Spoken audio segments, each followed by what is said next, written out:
안녕하세요. 한국상담대학원대학교의 최혜연입니다. 저는 한국상담대학원대학교에서 산업조직 상담을 가르치고 있는데요. 이 전공은 다양한 조직과 기업에서 상담, 코칭, 진단과 교육 등 상담과 심리학이 기반이 되는 여러 가지 개입을 가능하도록 연구하고 교육하는 분야입니다. 이렇게 사람의 변화를 돕기 위해서는 사람을 움직이는 힘, 동기에 대한 이해가 필요한데요. 오늘도 이 보이지 않는 힘, 동기에 대한 공부를 해보겠습니다. 오늘은 교정 욕구에 대한 이야기를 좀 할 것 같습니다. 자, 요즘 아이들 시험철이 다가오죠. 알아서 공부를 해주면 좋겠는데 부모 마음 같지가 않죠. 이럴 때 이제 부모님들은 참다 결국은 공부하라는 말이 나오고 마는데요. 정작 당사자인 아이들보다 부모님이 더 속을 끓일 때가 많은 것 같습니다. 오늘은 잘 되라고 해주는 말을 왜 안 들을까? 다른 말로 남들이 변화하게 하는 것이 어떤 과정을 거치느냐, 이런 얘기를 나눠보겠습니다. 뭐 좀 저 사람 변화하면 좋겠는데 늘 그들의 경우는 참으로 많죠. 뭐 공부도 그렇지만 뭐 건강에 좋지 않은 행동, 뭐 담배를 피거나 운동을 안 하거나 것도 있고요. 나쁜 버릇들도 있어요. 게임에 빠져 있거나 뭐 약속 시간을 지키지 않거나 뭐 참 많은데요. 공부를 안 하는 아이들을 보면 부모는 그 시기를 겪어봤으니까 좀 그런 생각에서 미리 얘기를 해주게 됩니다. 그리고 뭐 바람직하지 않은 행동을 제약하고 공부를 하라고 애원도 하고 설명도 하고 때로는 이제 위협도 하죠. 그러나 아이들은 잘 되라고 하는 말인데 귀담아 듣지 않는 것 같습니다.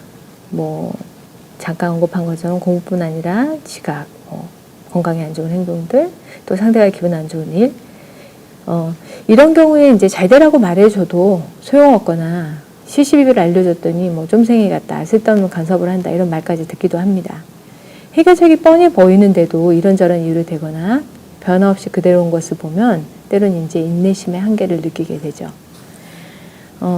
가까운 사람, 내가 아끼는 사람, 그리고 또 내가 그 사람을 도와주는 입장이면 잘못된 행동을 그대로 보는 것이 쉽지 않습니다.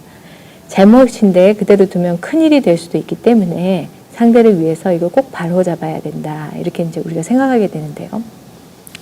그런데 이렇게 문제가 있으면 고쳐주려는 노력이 실은 사람들 대부분이 가지고 있다는 일종의 욕망이라는 점도 좀 자각할 필요가 있습니다. 뭐가 날아오면 나도 모르게 피하게 되죠. 가려우면 긁는 것처럼.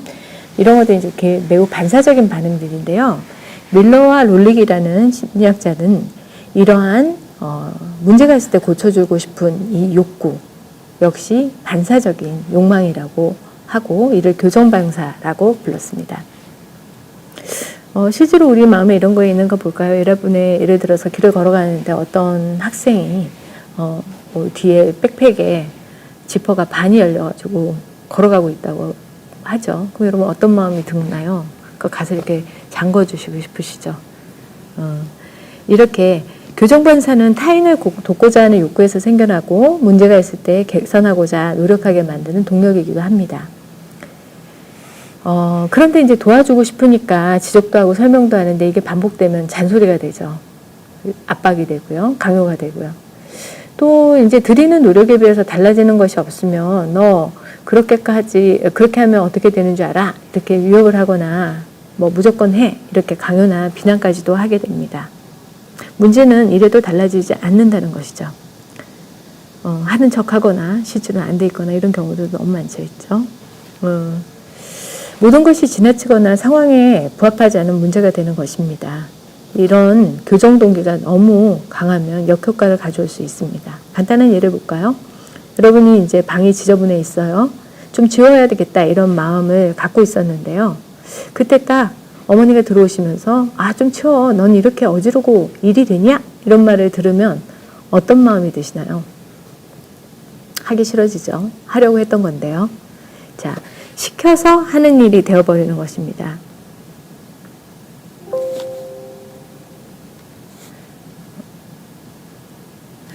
사람들에게 자율성은 매우 중요한 욕구인데요. 이것을 침해받으면 이제 생기가 떨어지게 되는 거죠.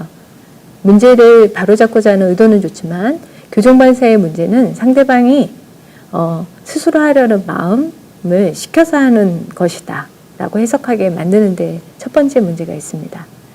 두 번째는 양가 감정을 고려하지 못한다는 것입니다. 무슨 말인가 싶죠? 우리 마음에는 한 가지의 마음만 있는 게 아닙니다. 방이 어지러졌을 때 이거 치워야겠는데 하는 마음도 있고요.